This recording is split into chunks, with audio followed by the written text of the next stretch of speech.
Rebel with a Cause. Mark Twain's Hidden Memoirs. Chapter 16. Dancing on Ice Floes. 1849.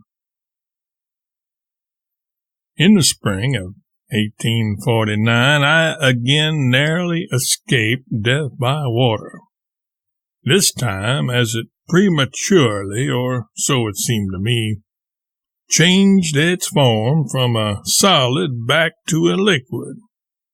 In the early spring, I was out skating on the Mississippi when, of a sudden, the ice began to snap and pop and break up. My friend Tom Nash and I made a mad dash for the shore, leaping from ice floe to ice floe.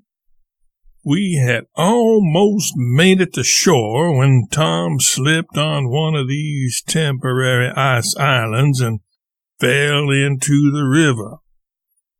He was saved, but had spent too much time in the cold water and ended up gradually going deaf as a result of his frigid baptism, which had first resulted in a raging case of scarlet fever.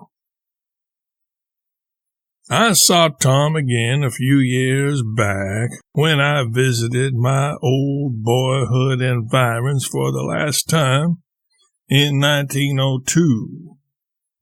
Being deaf, he didn't know he was yelling loud enough to be heard by people on both coasts when he approached me, indicated his fellow citizens with a dismissive gesture, and making a cup of his hands, whispered into my ear, "Same damn fool, Sam."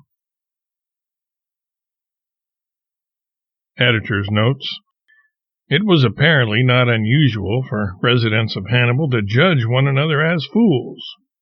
When Twain returned there in 1902 for his last visit, he engaged a local who had arrived since Twain's departure half a century prior, in conversation, inquiring about what had become of certain of his contemporaries. The man spoke of many residents and previous residents as having been fools. In Chapter 53 of Life on the Mississippi, Twain recounts some details of the conversation. After asking after such other folk as I could call to mind, I finally inquired about myself. Oh, he succeeded well enough. Another case of damn fool. It was with much satisfaction that I recognized the wisdom of having told this candid gentleman in the beginning that my name was Smith.